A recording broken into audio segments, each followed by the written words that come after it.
Right. So going on, 1 Samuel chapter 17, verse 29.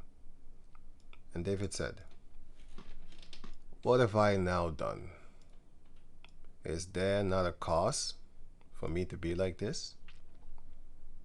And he turned from him, because his brother was angry at him, from him toward another, and spake after the same manner. And the people answered him again after the former manner, which is, the question was, "What shall be done to the man that killeth this Philistine, and taketh away the reproach of Israel?" David spake. And they said, saying, "So shall it be done to the man that killeth him." And what was that? "The king will enrich him with great riches, and will give him his daughter, Micah, if I'm correct, and make it his father's house free in Israel." Most likely free from taxes. Or so. No, he didn't tax him. Free from something. I forgot. Sorry. Wait. Right. From these charges, the house of your father would be free from these charges. 1 Samuel 8:11. And he said, "This will be the manner of the king that shall reign over you. He will take your sons, and appoint them for himself, for his chariots, and for his horsemen. And some shall run before his chariot, and others shall ear his ground, and to reap his harvest." You're going to work for him. Some are going to make instruments of war. You're going to work for him. And instruments of his chariots. You're going to work for him. He will take your daughters to be makers of perfume. Makers of perfume. So they will go in the field, work for him, in the plant, and take the flowers, and then the petals and of the flowers, and make perfumes. And he will take your daughters and make cooks and bakers. And he will take your hard works field work, like for vineyard and stuff like that. He will take that and your olive yard works, and even the best of them. So he will take, let's say you have 50, right? And then of the 50, you have 20 that are the best. Then he will take the 20, olive oils that you have, or just an example. Same thing with the grapes. He will take 1/10 of your seed for himself and give it to his officers that work for him, government benefits and stuff like that.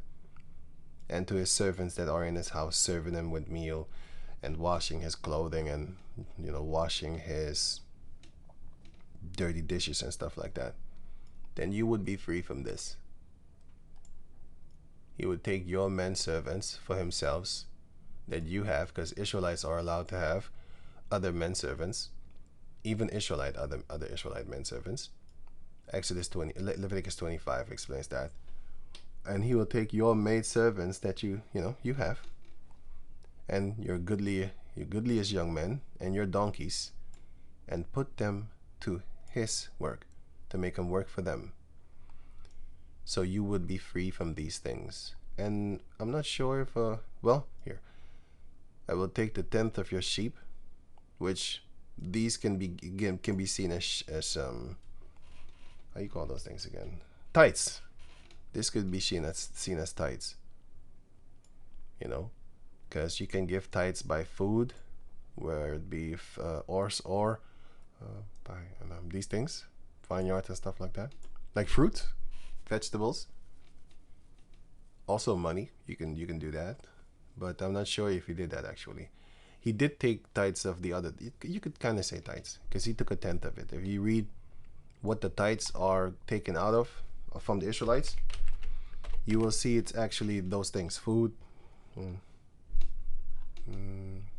food, and also money.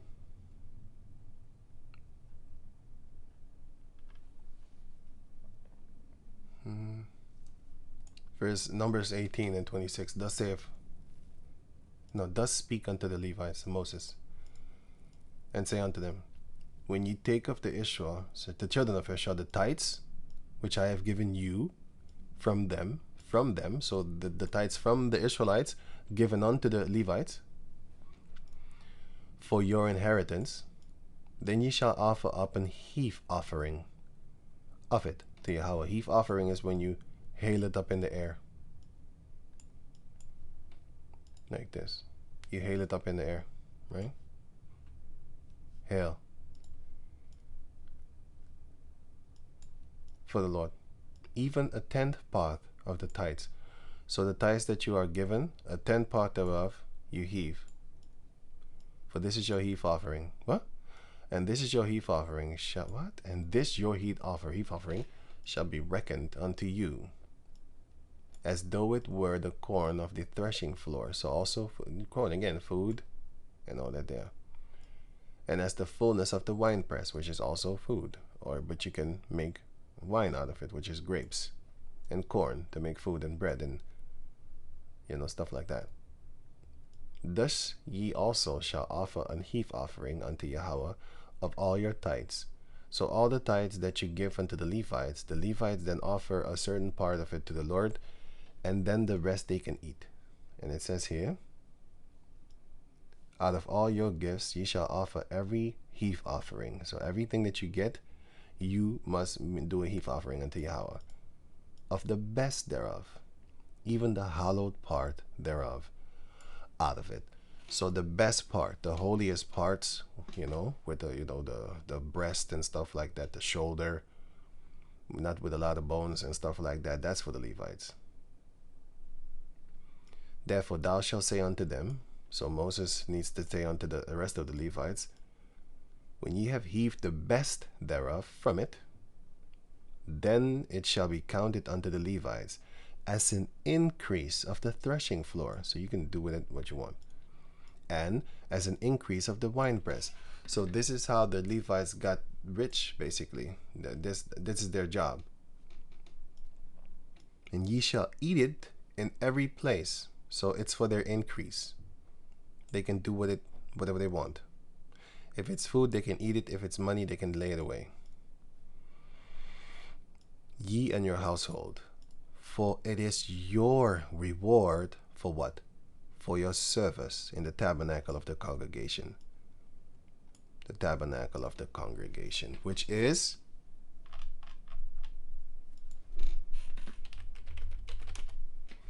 Exodus 33 and 7.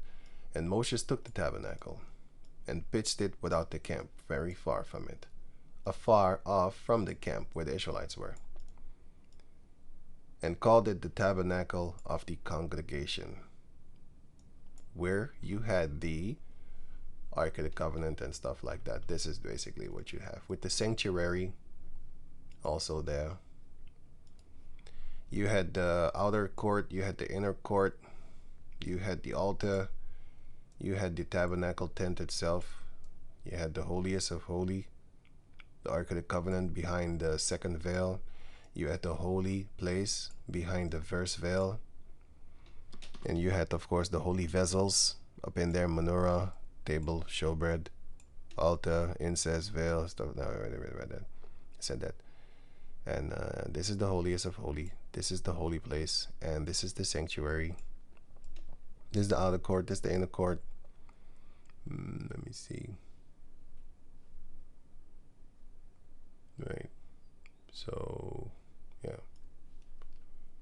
And then you have this one here, of course. Okay. See something. And the sanctuary. This is the sanctuary.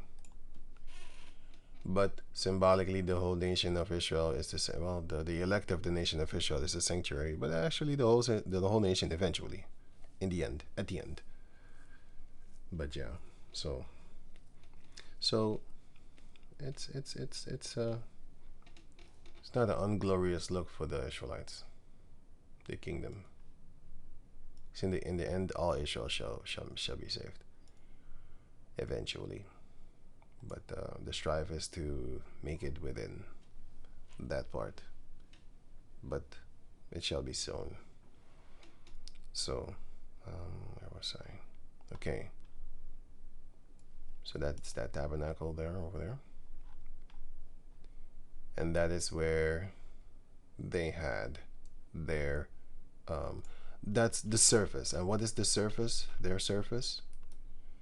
Their service was the charge of the sons of Gershon. Their charge was, the tabernacle of the congregation shall be the tabernacle, and the tent, and the covering thereof, and the hanging of the door of the tabernacle of the congregation, and the hanging of the court, and the curtain for the door of the court, which is by the tabernacle, and by the altar about, and the cords of it for all the service thereof. So the family of Gershon did their works. Then you had the family of Kohath. Their charge was the ark of the covenant, and the table, and the candlestick, and the altars, and the vessels of the sanctuary, wherewith they minister, which is serve.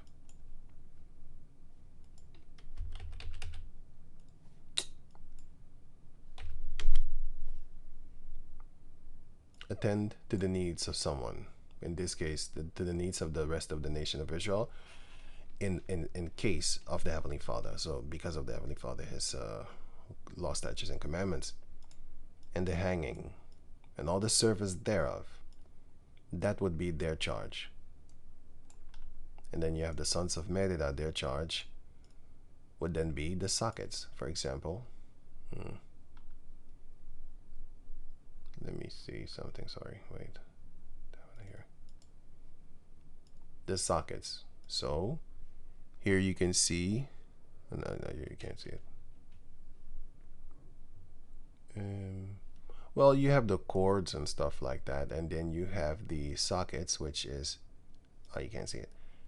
There are golden things here that have sockets in it. No, you can't see it. Okay.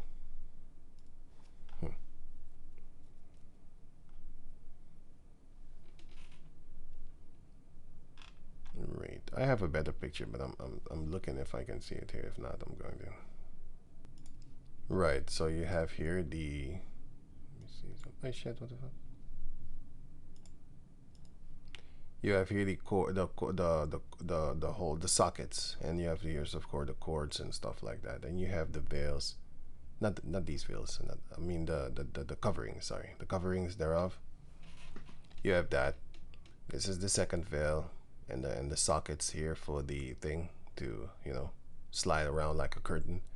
Same thing here, the sockets and sockets here, and the first veil. And then you had the veil of the tabernacle door itself, like this one, these two here, the purple ones here. Yeah, these ones. And yeah, the washing altar for the hands. And then later on, when King Solomon built the temple, he made that water thing here, and also the altar thing here. He made both of those things, the water and the altar. He made them bigger. And it says that it need to be for 3 cows, south, west, north, and east. 3 cows. So in total, 3, 6, 9, 12 cows. And you had the basins where to wash your hands, and the altar was now bigger, and it says it now has a stair step, and it says that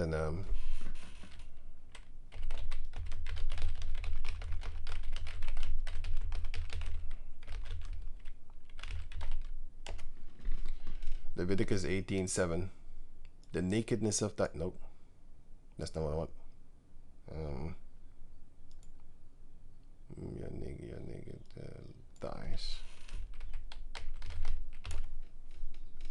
Leviticus 20 and no. Wait. The thighs, your thighs.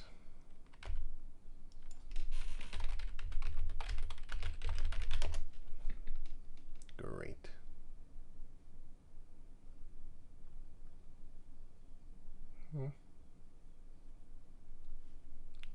Wait. Right, so you have here the book of Leviticus chapter 20. Oh, Exodus chapter 20, verse 26. Neither shalt thou go up by steps unto mine altar, that thy nakedness be not discovered thereon. And yeah, that's why you have this thing here. So I'm not sure about this. Either you do this and then you really cover yourself real good, or this is just not good at all, because it says don't go to my altar to on steps, so on stairways.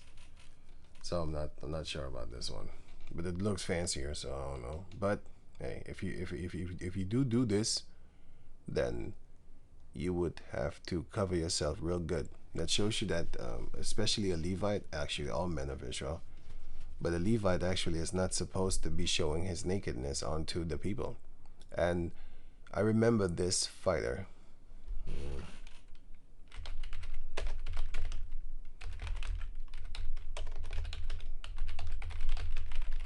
Islam is his name. His name is Islam.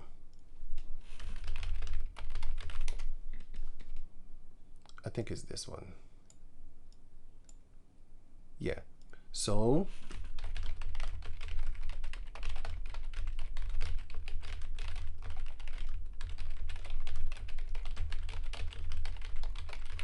because of his belief in Islam, he says Islam forbids me of being photographed in clothing that does not reach down to my knees. That's actually scriptural, because it says here,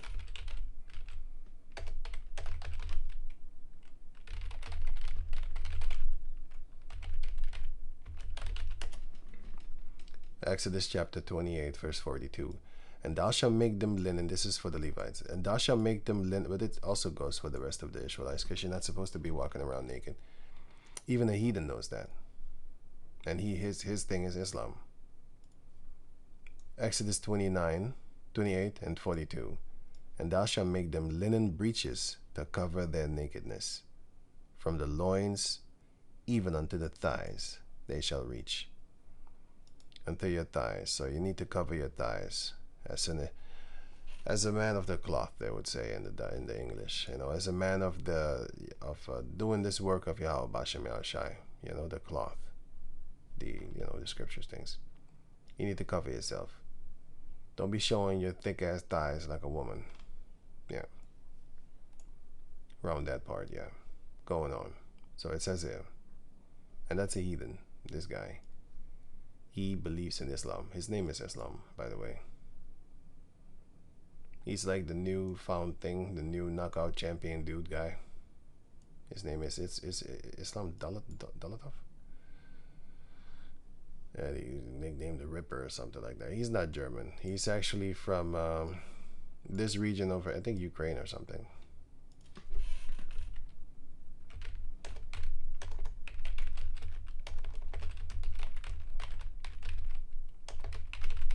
He moved from,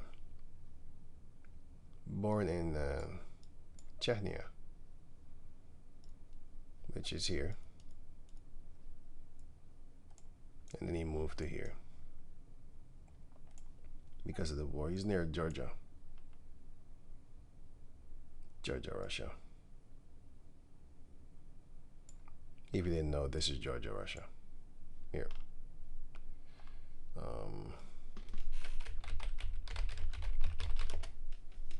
If I'm correct, I looked it up already. Yeah, it's there. Here you have Georgia, above Turkey, Armenia, Azerbaijan, Georgia, and Russia. So Georgia, Russia, and then you have here this thing, Chechen. It's almost like Czechia, but it's not. Moscow, here's Russia. Here comes their border and stuff like that. Anyway, enough of this going on. Right, so going back to over here. Yeah, here, so.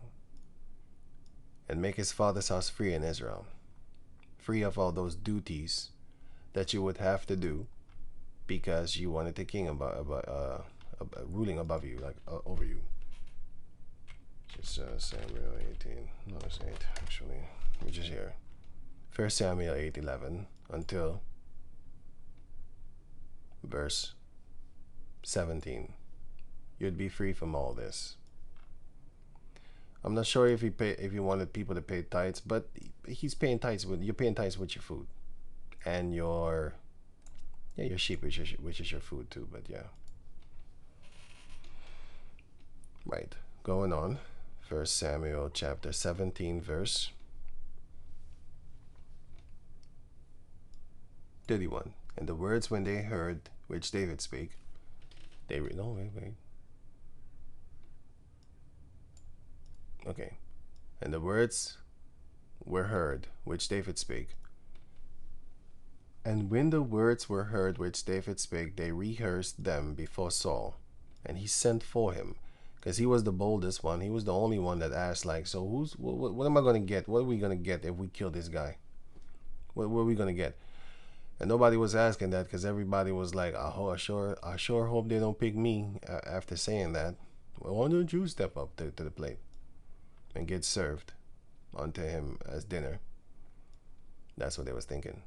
But David was proud in himself, which is the beautiful pride part, not the ugly one, which I explained in the video before this. And David said to Saul, let no man's heart fail because of him. Thy servant will go and fight with the Philistines. And Saul said to David, thou art not able to go against this Philistine to fight with him, for thou art but a youth, and he a man of war from his youth. Right. So, and David said unto Saul, thy servant kept his father's sheep. And there came a lion and a bear, and took a lamb out of the flock. And I went out after him and smote him, and delivered it out of his mouth. And when he arose against me, I caught him by his beard, and smote him, and slew him. Well, it's very strong. Right. Thy servant slew both the lion and the bear. Nowadays, the majority of the people of the planet Earth can't even beat off a pit bull. And those lions and bears used to be bigger, just like how people used to be bigger. Lions used to be bigger. They're called the Barbary lion.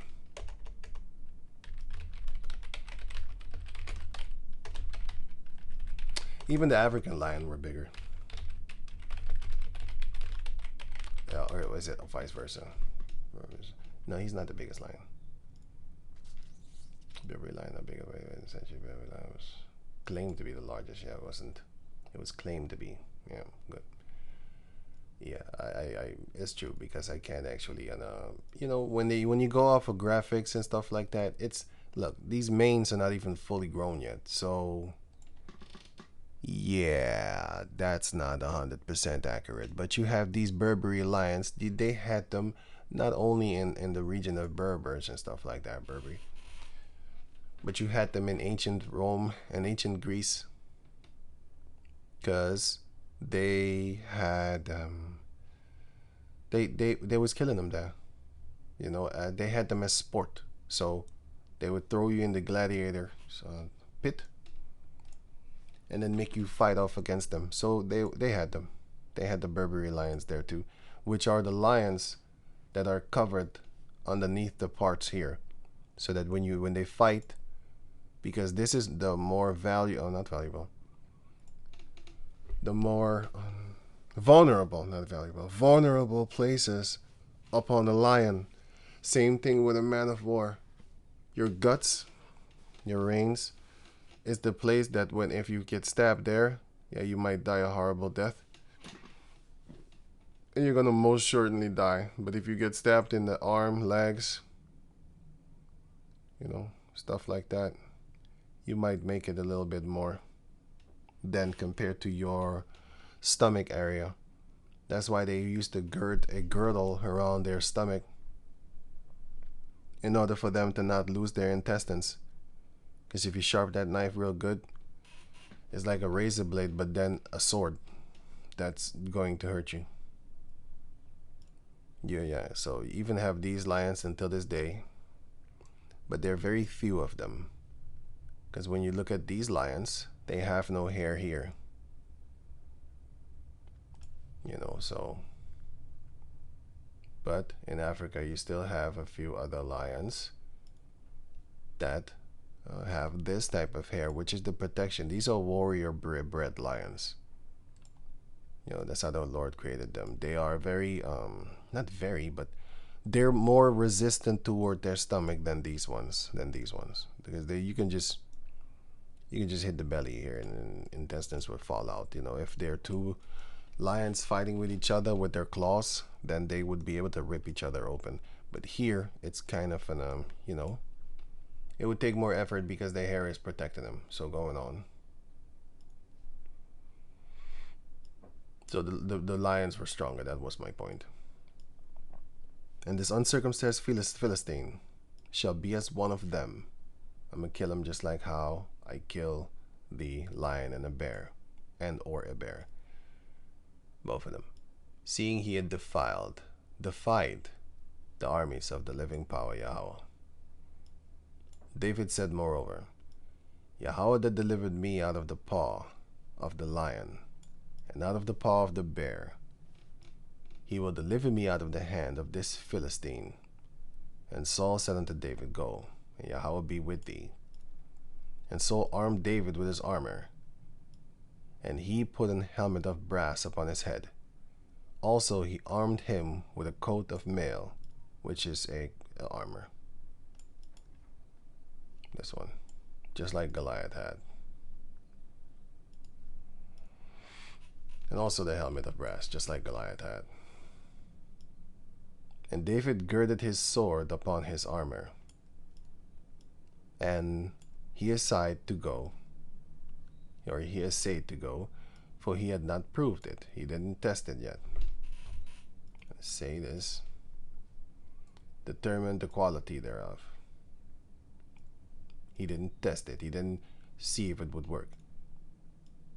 And Saul said unto him, and David said unto Saul, I cannot go with these, for I have not proven them. I didn't test them out yet to see if it's actually worth it to protect stuff and stuff like that.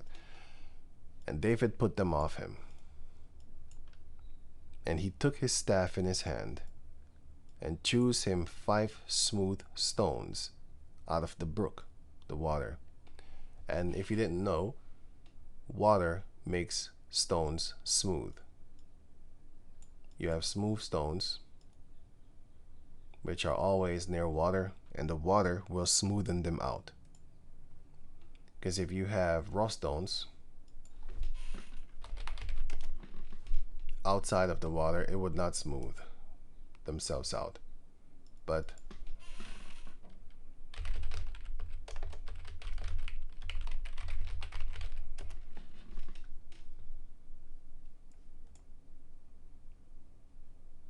yes, as the rocks are tossed and polished by the water, sharp and rough edges get knocked off and the river rocks become smooth. That's what rocks do. That's what waters do with the rocks. If it sticks outside of the water, it's going to be rough. If it's near it, because the water beats over it and it snips it away piece by piece. Because water is powerful. That's why the Lord said, give not the woman liberty to gad abroad. Because if she has liberty to gad abroad, she will break it open. You gave her too much freedom to do the little whore thing that she wants to do within herself, within her soul. Because women love attention, whether it be spreading her legs or showing her tits off. The cleavage, they call it nowadays. That's just showing your tits. But because it's not the nipple, then, then she thinks like she's not nude. And you can't think further than your eyes can see. Every man can think further than his eyes can see. Children cannot think further than their eyes can see, because a child cannot see Tokyo in their head At night, they can't, because their mind doesn't see further than their eyes can see. They don't see this in their head. When they think of Tokyo nightlife, all these neon lights and these letters that you, or characters that you can't even pronounce, or that you don't even know what it is, but you just know that it's something like so-called letters, but you don't know what it is. Yeah, children can't see this. They can't see further than they, let me see here.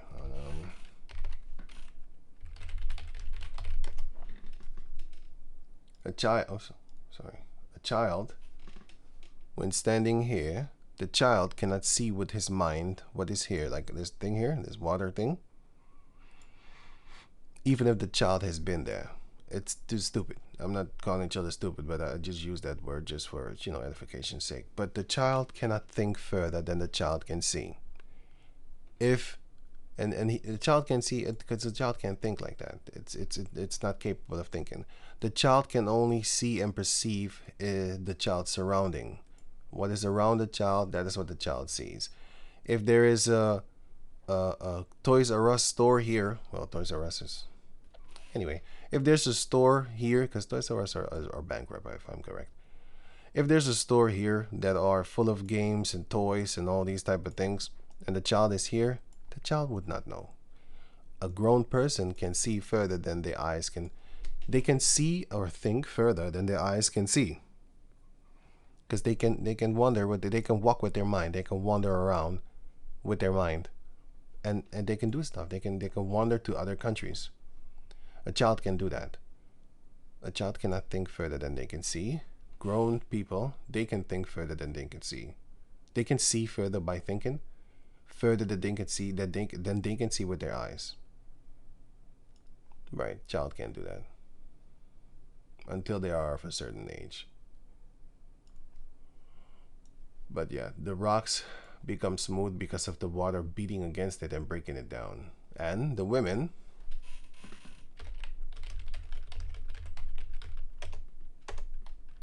broad here, what? Gad, broad, not garnd. Gad.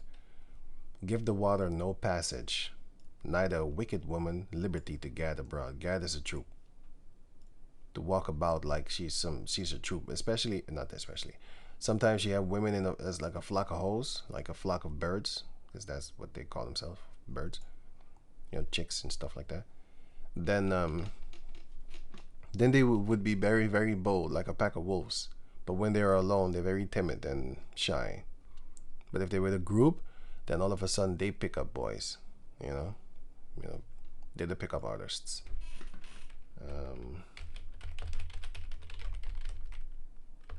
If you have a crack in the wall and there's water running through it, you need to patch it up as quick as possible, because the water is going to break it and is going to make it bigger of a problem than it is.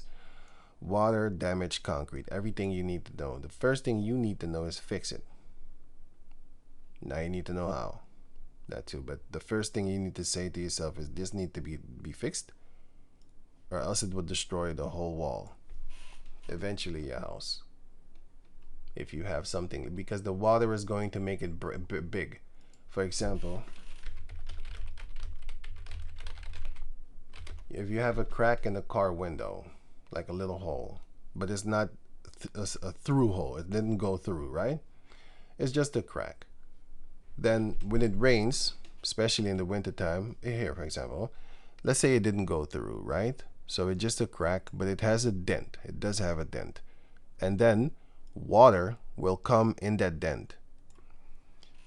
And water, it slips through everything. It's literally coming almost through, like every crack, water can get it, will 100% get in there. If it's on it, it will 100% get it. So if now the frost comes, the water will expand by turning into ice. So it will break this thing even bigger. And then it will defrost again. Cool. So now let's say the first time it came up in the hole was 1 centimeter. I'm just giving an example, or 1 inch. I'll just give an example.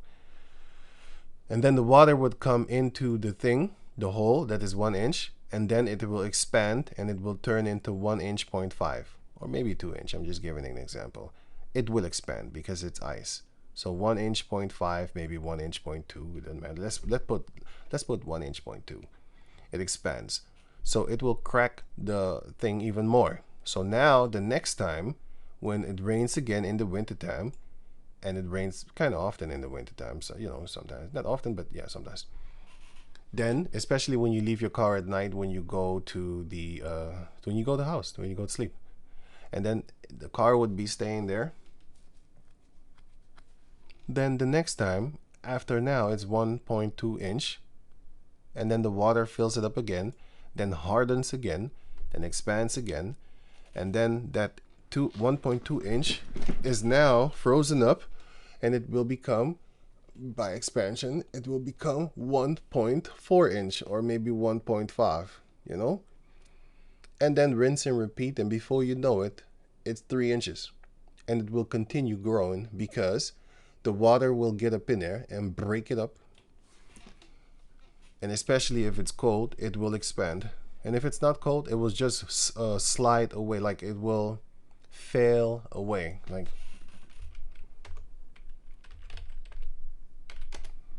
oh yeah, that's that file tool. It will file away at it. That's what water does.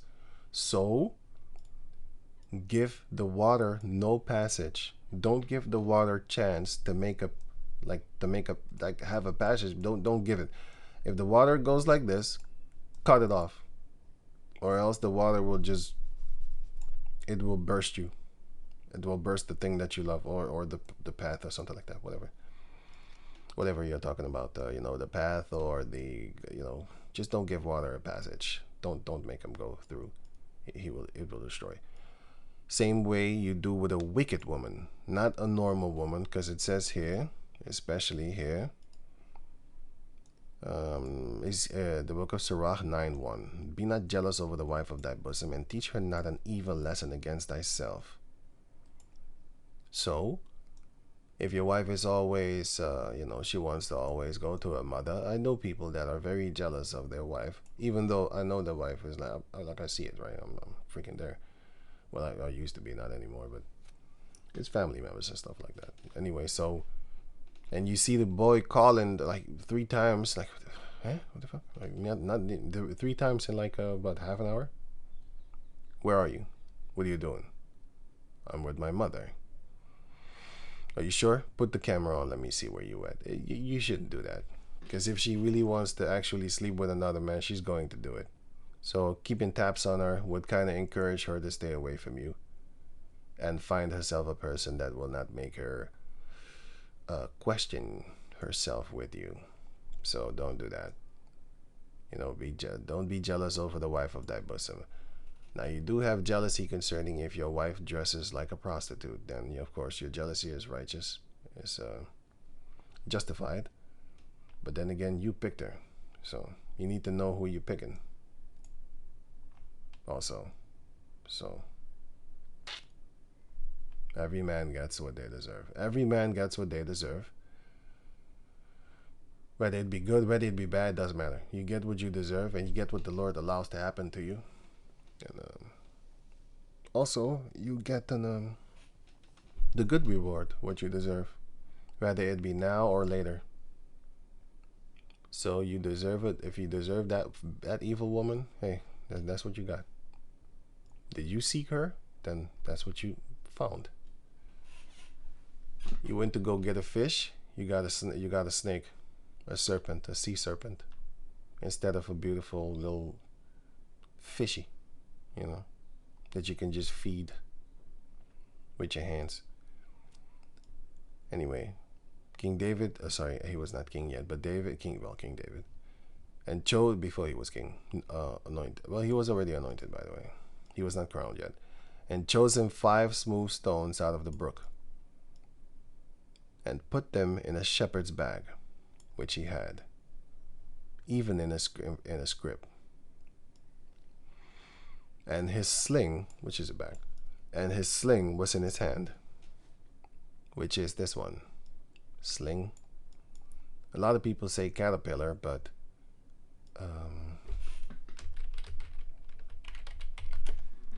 a lot of people think this. Well, not a lot, but when you read the scriptures and you don't know, and you read and you say you see a slingshot, you would think that. A lot of people think this, but it's actually the other one. Slinger.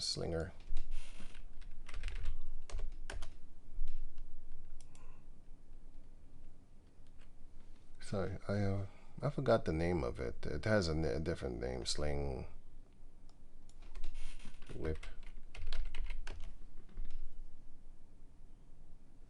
This one.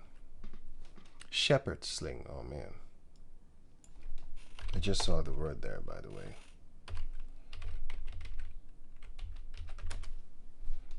This one, which you can hurdle.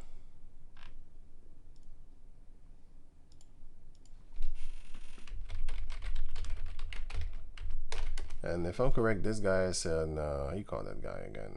Amalekite. This guy. But I don't think it's this one. It was someone else. Yeah, someone else. Yep. Training a lot of little kids lately.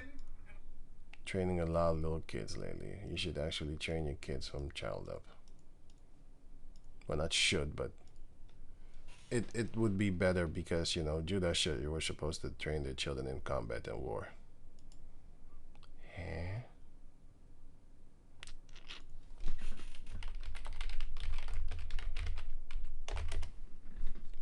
If I don't see it, then I'm gonna leave it. This is a slingshot. This is shepherd sling, actually. I think everybody already saw that meme, or not meme, or those yeah, let me just do this one. That's what I wanted. He looks like an Amalekite. This is why slingshots were so feared back in the Or day. it might be Arab. Yeah. But yeah, these type of things really it will kill you. So what is a slingshot basically? It's actually a gun. Sorry. What is a gun actually? A gun is actually a slingshot. Yeah, you're talking too much, yo. I just want to see the thing.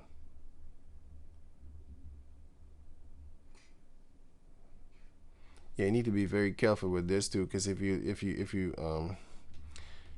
you let it go stupidly, that thing might hit you in the head, right? But anyway, just like nunchucks, right? So that's what King David had, and the sling in his hand. So, and yeah, as I was saying, it's the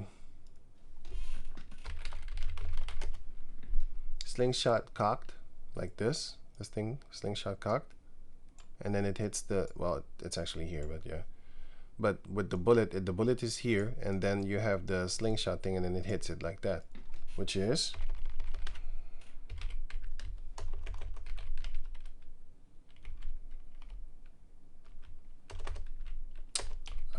cocked, gun cocked. Let me see this thing here. You click this to the back like this, if I'm correct. I think this is this one. This goes to like here, and then it snaps. Pow. That's a slingshot, but then a modernized thing called a gun, but it's a slingshot. That's actually what it is. Right. So going back to over here. So a gun is a modern day slingshot. So it says right here 41, 1 Samuel 17:41 verse. And the Philistine came on and drew near unto David. And the man that bare the shield went before him. And when the Philistine looked about and saw David, he disdained him, for he was but a youth, and ruddy, and of a fair complexion. Having a complexion of a Caucasus person is not fair. It's unfair. The sun kills you. So it says here, Ruddy complexion. Yeah, this is not fair. Ruddy skin, that's not fair at all. The sun will hurt you. This is fair. Ruddy. Like a deep brown. As you can see here. Yeah, I never typed goat. Here, yeah, goat. Ruddy goat. Ruddy cow.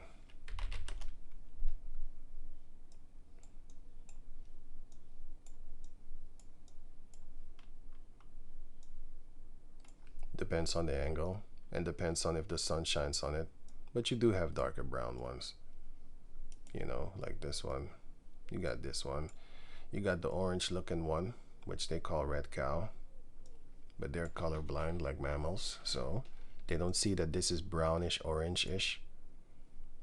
If you play with the color schemes, then you will see the more if you go to brown and then you go light, it will turn to orange. This will become this if you add white to it.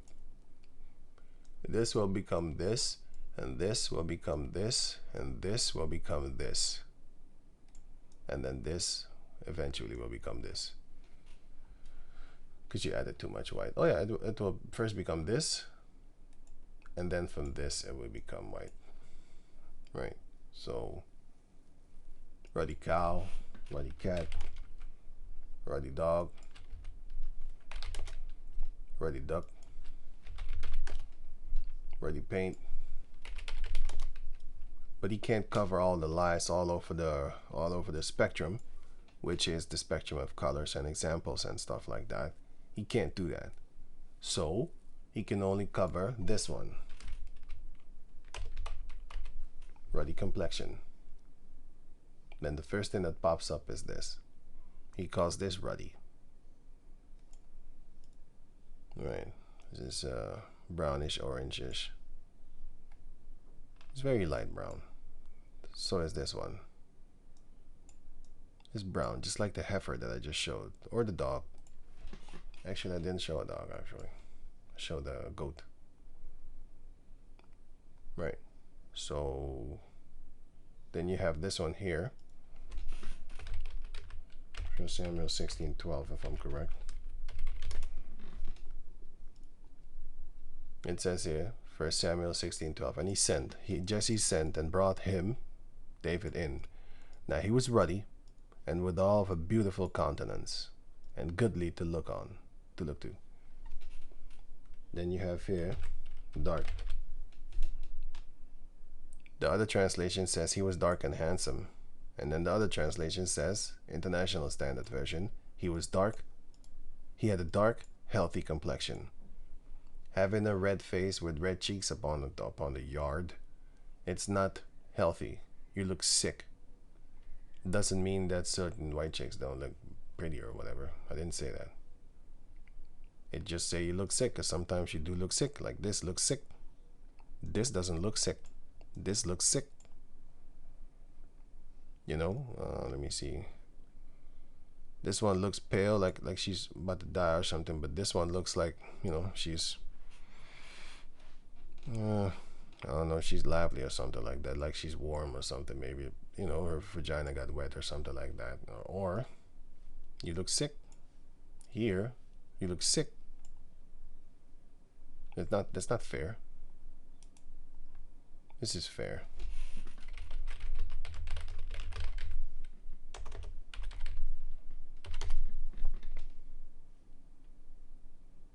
This looks fair. Oh, you can't see the skin color actually. Wait.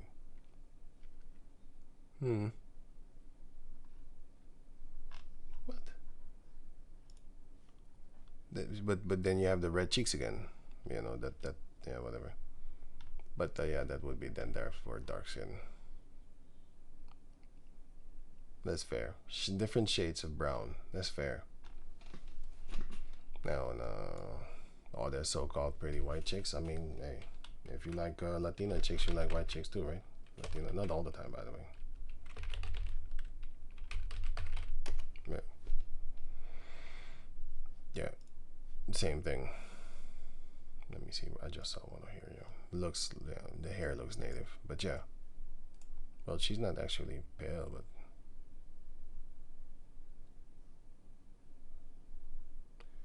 yeah, yeah, Arabs here. Arab. Let me see.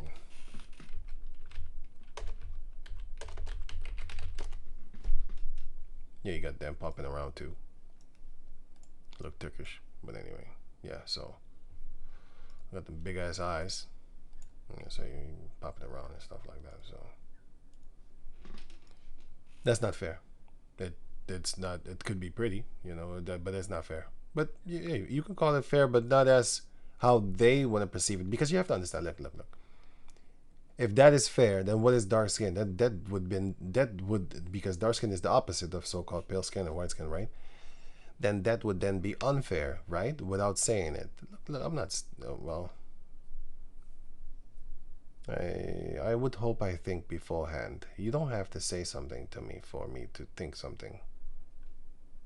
Yeah, that should be obvious. Because if they're fair, then I'm unfair. No, I call you unfair. I'm fair. Well, not specifically me, but the women of the nation that I come from, or I'm a part of, I should say. Verse 43. So he was ruddy. Oh yeah, I never checked this actually. On 1 Samuel 17:42. I never checked this actually.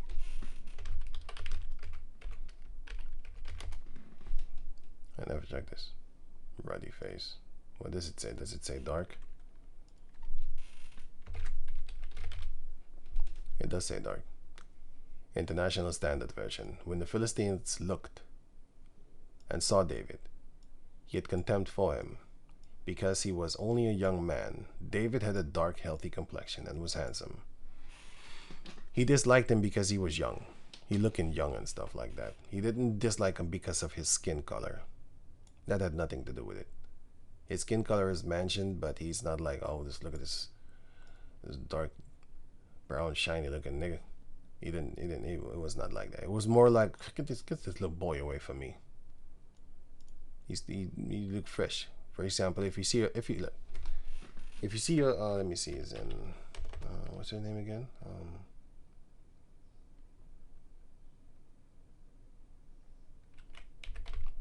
Oh yeah.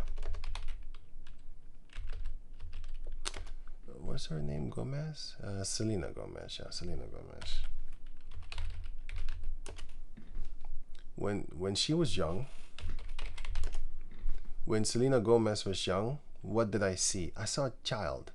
I saw the chin shaped like, ew, it's a child. Ew, it's a child. You know, it's not something that you want to be with. You know, it looks like a child. Like, yeah. She was old enough. She was 18 years old, and she looks just like a child.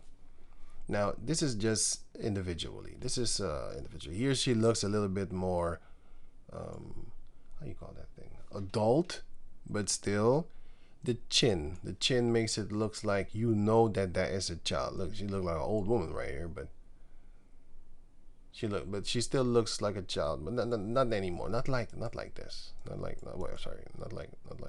this one and this one. You can see the chin, or here. Young. She doesn't look like a child anymore. She still looks young. But you can look at people and look at their chin especially, and then you can see that they're, especially women, you can see that they're children. For example, I don't know how to explain it, man. I just see a chin, and a lot of time it's pointy.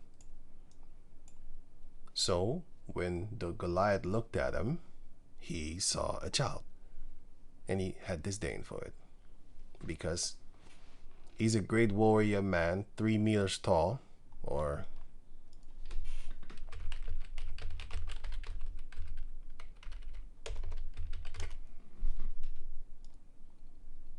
9 foot tall, something like that. 9 foot somewhat tall.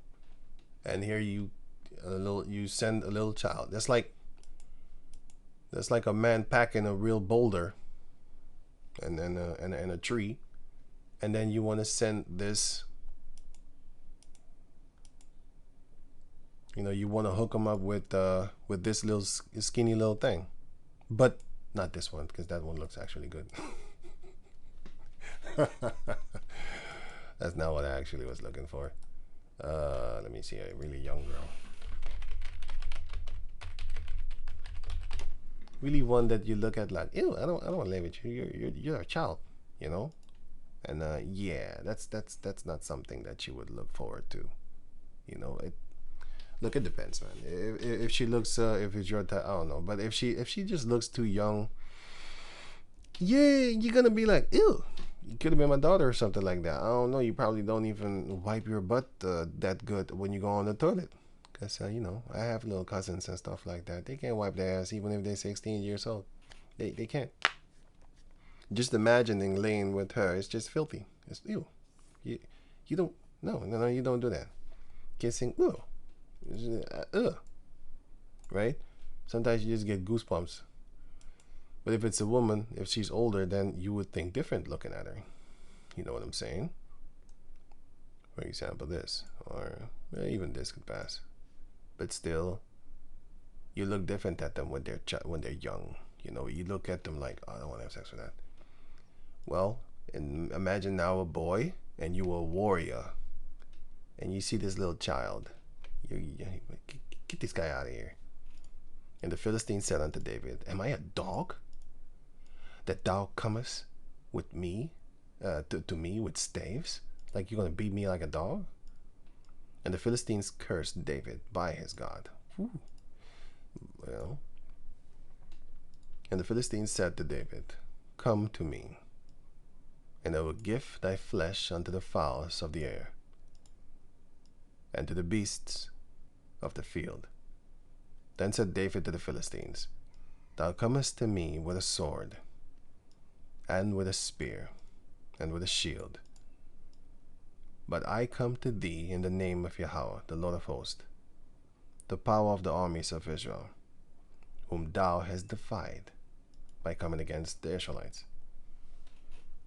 This day will Yahweh deliver thee into mine hand, and I will smite thee, and take thy head from thee, and I will give the carcasses of the host of the Philistines this day unto the fowls of the air, and to the wild beasts of the earth, that all the earth may know that there is but one power in Israel, Yahweh. And all this assembly shall know that Yahweh saveth not by sword and spear, for the battle is the Lord's. And he will give you into our hands. And it came to pass, when the Philistine arose and came, and drew nigh to come meet David, that David hastened and ran toward the army of the Philistines. And David put his hand in his bag, and took thence a stone, and slang it, and smote the Philistine in the forehead, that the stone sunk into his forehead, and he fell upon the face of the earth.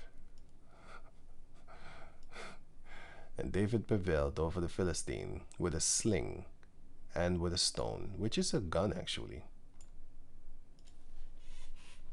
If you swing it hard enough, here, needle,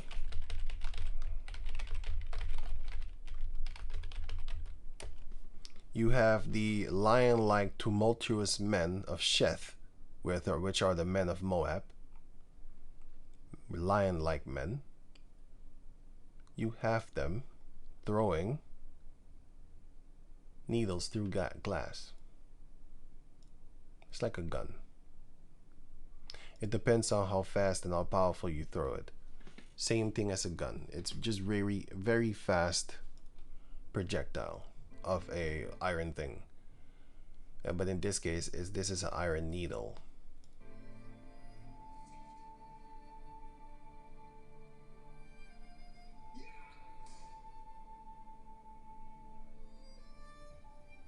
It went through the glass.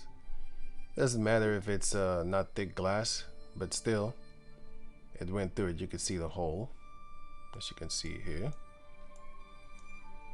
It still went through it. And yeah, so my point of showing this is that any manner of object, you can kill a person if you just throw it hard enough. In this case, he actually uses the aura of the ground within surging through his body that everybody has, but they have formalized themselves, specialized themselves. They've had a formula. That's what I mean, actually. They have a formula to where they can actually do certain things, but not just the Moabites had it. Had it. A lot of ancient nations had that, but a lot of ancient nations lost it. That's why the Heavenly Father said about Moab,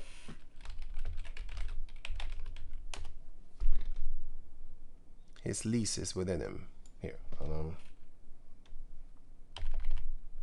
lease. Don't show thyself. You shouldn't. People should not know thee. They should know themselves.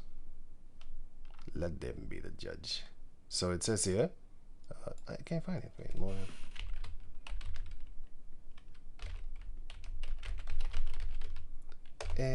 How you spell it again? Lease. Yeah, I got it. Jeremiah 48, verse 11. Jeremiah 48. Sorry, here, 48:11. So it says here, this was the time when we went at war with Moab, and the Lord said, cursed be he that doeth the work of the Lord deceitfully, and cursed be he that keepeth back his sword from blood. That doesn't mean that you should now go and kill people because, or else you would be cursed. No, this was the time that we had war with them, and when we had war with them, you would be cursed if you didn't kill them. That is what this means.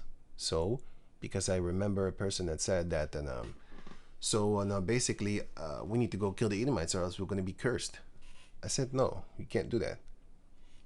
That's not what it means. And then I explained it, and then I, and then you have Romans 13 that shows you that you can't do stuff like that.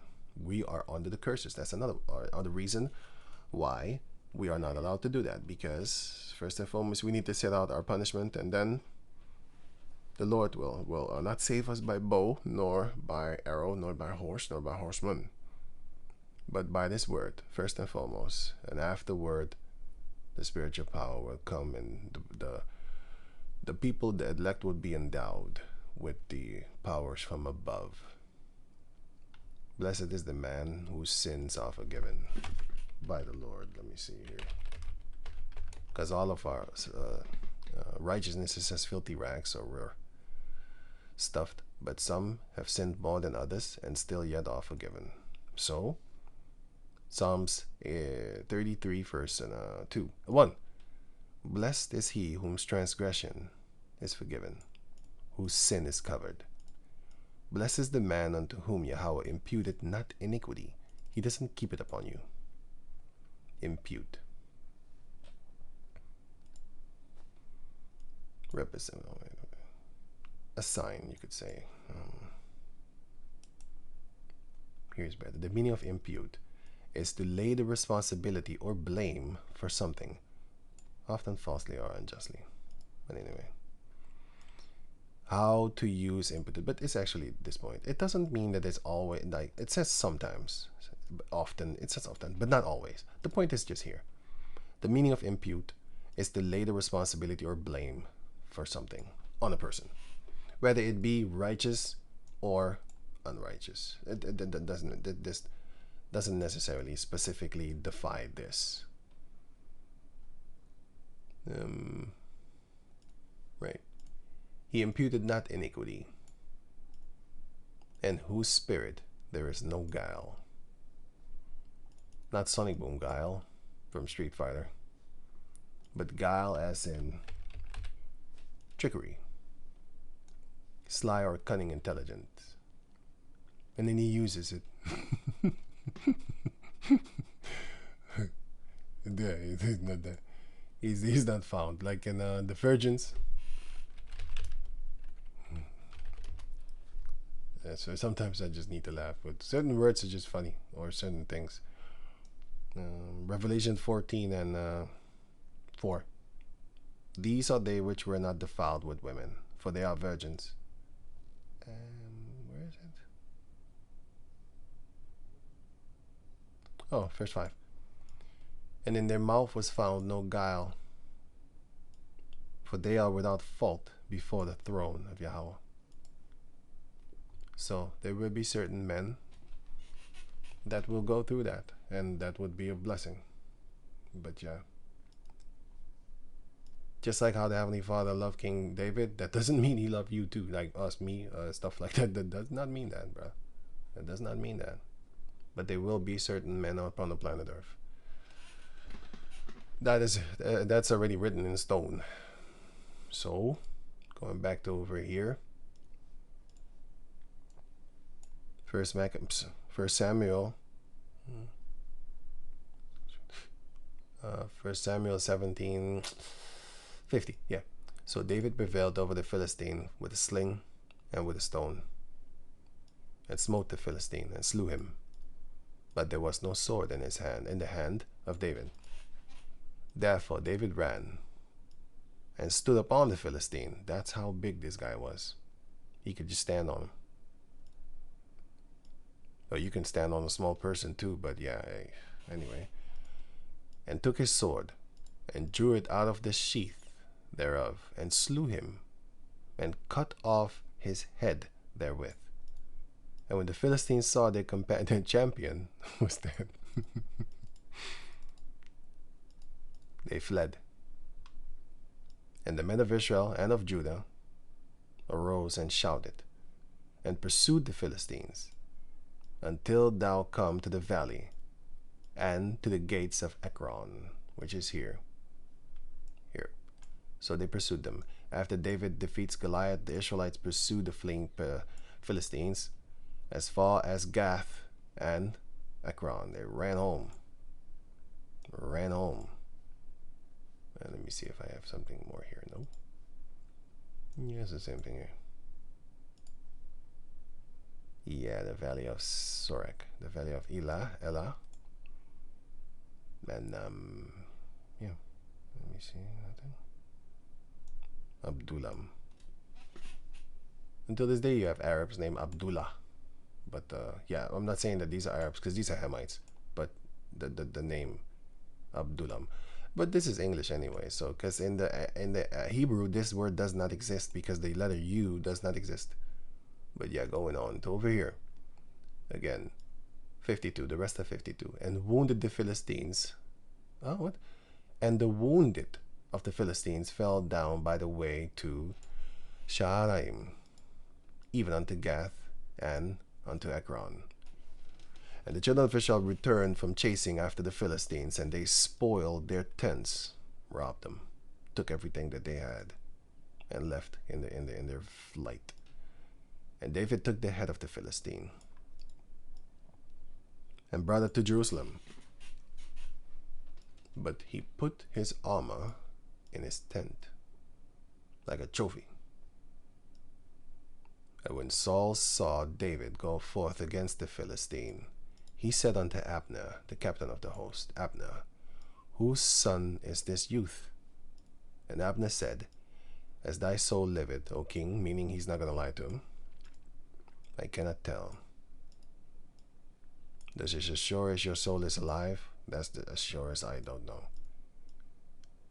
And the king said, inquire thou whose son this stripling is, which is a child, basically, a young man. Stripling. Striplings most of the time have no flesh upon them. they're very thin. So he was like looking really young. Stripling young man. Man, you already see like so-called handsome dude and stuff like that, you know. See him already popped up, young looking faces and stuff like that. And you have another one over here. His face is young, but his body looks powerful. Well, his face looks not as buffed up as he looked right there. So I didn't know that. I saw him here, but I thought like, man. And then you see him here, it'd be like, okay, this guy looking buffed up as hell too. Right, he looks more slender buffed up. This one looks more like a rhinoceros buffed up. He looks like a wildebeest buffed up. Kind of. A little bit more packing than a wildebeest. But yeah, so if you don't know what I mean with that, wildebeest are, yeah, they're strong, boy. You see? They're strong. But the yeah, you already know what a rhino looks like, but rhino. Yeah, he looked more like a rhinoceros. Eh, I clicked it away. I think I clicked it away. Yes, I did click it away. Did I? Oh no, I didn't. Clicked over it. Right, a wildebeest and a water buffalo, you could say.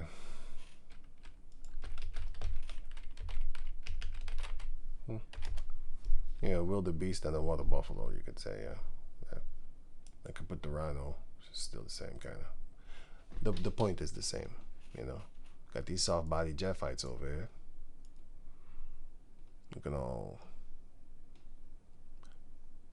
all like they and let me not say that. Anyways, they look like striplings, but not like King David. Anyway, 57. And as David returned from the slaughter of the Philistines, not just one, but anyway, the Philistine, Abner took him and brought him before Saul with the head of the Philistine in his hand. Well, he killed one actually, so it is true. It is correct, sorry. I know it is correct because, but I still wanted to put Philistines because we killed more than them, because it shows you right here. Let me see. Here. As the nation kept on butchering them, the Jacob descendants kept on slaughtering them until Sha'arim or something like that. Where is it? It doesn't say. It doesn't show actually. It's supposed to show here, right? I can't see it. Timnath is in. Samson was there, which is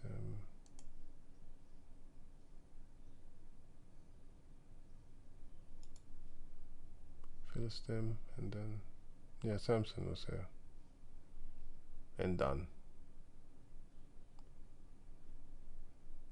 Right. So going on. Verse 58. And Saul said unto him, Whose son art thou, thou young man? And David answered, I am the son of thy servant Jesse, the Bethlehemite. And of course, he would get the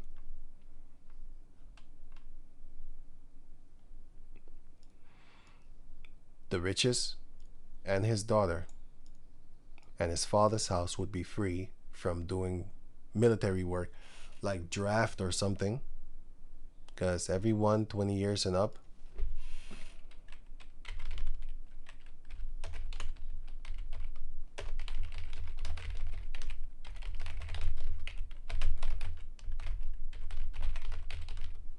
to be counted. Numbers 1 and 3. I should just figured it out. Should have just known that actually. Numbers 1 and 3, because it's the book of Numbers. Numbers 1 and 3. From 20 years old and upward, all that are able to go forth to war in Israel, thou and Aaron shall number them by their name, by their armies. I wanted to read names. Sorry. Take ye the sum of all the congregation of the children of Israel after their families, by the house of their fathers, with the number of their names, every male by their polls, from 20 years up and upward, old and upward, all that are able to go to war, go forth to war in Israel, thou Moses and Aaron shall number them by their armies. So you are checked by the house of your father. And with you there shall be a man of every tribe, every one head of the house of his fathers. So even then you had a ranking system. One was set over the other. To wherewith, that's how the Heavenly Father rules. But they should be respected. And if they're not respected, there will be clashes. That is just how it is. That's just how it is. So once the respect is gone and lost, then the anger kicks in. Like, the love is gone. One can have not two masters. You will either hate the one and love the other, and tend to the one and just discard the other. So if you're put in a position where you have two leaders, masters, it might be fucked up. But then again, to learning abilities and stuff like that, to thinking, meditating, going in the scriptures, thinking, and you come to the conclusion like, wait a minute, so what about Yahweh and Yahweh Shai? Well, that's another thing. No, it isn't. It's kind of the same. I said kind of because these are actually ones that we worship instead of the fleshly ones. One is but thy master, Yahweh Shai, and no other. But there are ones over you, and that's another. But you need to get the discernment from these two. For example, Yahweh Shai is there, our leader, our savior, the one that came to save us by the power of the Heavenly Father. So he took the whipping for us, and then therefore he is our master now. So therefore you worship him, right? But it would seem contradictual or something like that. Contradictual, something like that. Anyway, it would look like a contradiction. Because I have met people and we talked and they say like the Yahweh Shai is an idol, for example. Okay. And who then do you worship? Do you worship two people? Well, it's like this. It's like this. Wait, it's like this. Here's a great example. Let me see.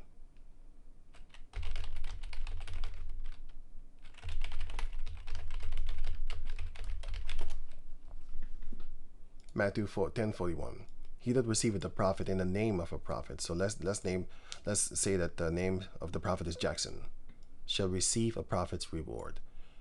The name of the prophet is Jackson, and you receive Jackson as the prophet, but you receive him coming from the Lord. That's how you receive him. But you receive him in his own name, as individual to the Lord Yahweh Shai and to the Heavenly Father Yahweh. But you know it is the Heavenly Father Yahweh gave the sanctioned power to the Lord Yahweh Shai, and then therefore the Lord Yahweh Shai sanctioned or ordained him, the Jackson man, the prophet, to come, and then you accept him in the name of Yahweh Bahasham Yahweh Shai. And he that receiveth the righteous man in the name of a righteous man. So the prophet Jackson, for example, and the righteous man Michael shall receive a righteous man's reward. You're not going to get his status nor rank. You're going to get his reward, which is salvation. Same thing for the one that worked it, that began to work in at the 3rd hour, the other one the 6th hour, the other one the 9th hour, and everybody after that until the 12th hour, which is 1800s, 6 o'clock. The 3rd hour is 9 o'clock in the morning. The 6th hour is 12 o'clock afternoon, or noon, and then the 9th hour is 3 o'clock p.m., which is 1500. And then the 12th hour is then 1800, which is 6 o'clock at night, right?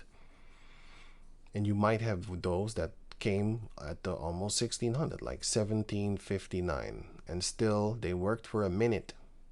And still, when the Lord came to give the reward, which is the money, I'll pay you all. The one that worked for since the 3rd hour until the 12th hour, so 3, 6, 9, he worked for 12 hours, just an example. He still gets that 1 penny, which is supposed to be salvation. But the other one that worked for 1 minute, or the other one that worked for 3 hours, or the other one that worked for 6 hours, they also get 1 penny, which is 1 coins of silver or gold. Yeah, they all get the same reward because that was agreed upon, which is the agreement, salvation. Now, does it say that you are going to get the rank status of the other one? It doesn't actually go into that, but you can figure it for yourself. The elder apostle Tohar, on down, the elder apostle Kabar, the elder apostle Ruka, the elder apostle Aramla, they have been working for decades. You shouldn't think that you're going to get their rank or their status. You're going to get their reward, which is salvation. no matter what you think you are doing. You think you're doing more than them? You can't. Because that's like me trying to go back into time and then gain time. It's impossible. They did it for plus 40 years. You can't go back and also do plus 40 years. It doesn't work that way. You need to go forward. So that salvation would be then therefore for reward's sake, not for status and rank. So now that's one example, and this one also one example. Here again, Matthew 10:42, and whosoever shall give drink unto one of these little ones, little ones that believe in the Lord Yahushua, a cold water only in the name of the disciple. Let's say the disciple's name is I don't know, Super, or Gateway or Plus. His name is Plus or Digital, Bobby Digital, I don't know. And you accept him as James. You accept him as James. Verily I say unto you, he shall in no wise lose his reward. But you accepted him as James. In the name of James, you accept him. But you 100% accept him in the name of James because of the name of Yahweh Bahasham Yahushai. So back to the double master thing. Yahweh, because you have people struggling with that, like, which one should I follow? Well, you should think of it like this. Just like I gave this example, the prophet is sent by the Lord, and the righteous man is also sent by the Lord, but you believe in him, and you believe in the prophet, and you believe in the little ones that have been sent by the Lord. You believe in the name of that disciple. You should get all their rewards also. You're not going to get their rank because they put in work. It's not that you didn't put in work, but you put in work and faith. If you go out there, do the work, okay, cool cat, you're still going to get their reward of salvation. You're not going to get their rank. That's just silly. And also, with the thing of Yahushai and Yahweh, and also the masters and stuff like that, Yahushai is your master. So people on the planet Earth, they are over you with a rulership. Yes, that's true. But if you are forced to see them as masters, it's going to be a clash, because you're not going to want to. You're not going to want to. It don't matter who you think you are. You're not going to see that. You're not going to want to be. You will have people over you, and that you will respect. But as a master, that's not going to work. But that's where the confusion can come in. Because, for example, Yahweh Bashem Yahushai, he's the one that sent the Lord Yahushai, and then therefore the Lord Yahushai is our master. And there's only one master, and there's only one father, Yahweh and Yahushai. Okay, so now comes the other part of the question. Which one should you follow? You follow Yahweh in the name of his son Yahushai, because it is his son that took the whipping for you. The blood that was spilled that you're supposed to deserve. We're supposed to deserve, each and every single individual one of us. So he is our master for that. He's the beauty for that, and he's the grace for that. But when it comes to like you have masters in the flesh and stuff like that, don't see it as masters unless they're really trying to be your master, because that's something else. But it should be seen as you have been put as a ruler over the other one, just like how I read in the scriptures that there's certain bodies over them, like here, or the heads of the fathers and stuff like that. This is of your tribe, yes, I know, but it also goes out of an order system, that there should be some form of order. That type of leader should be, and not the master, like nigga, when I tell you to jump, you say how high. That is not good. So I'm gonna leave it with this one.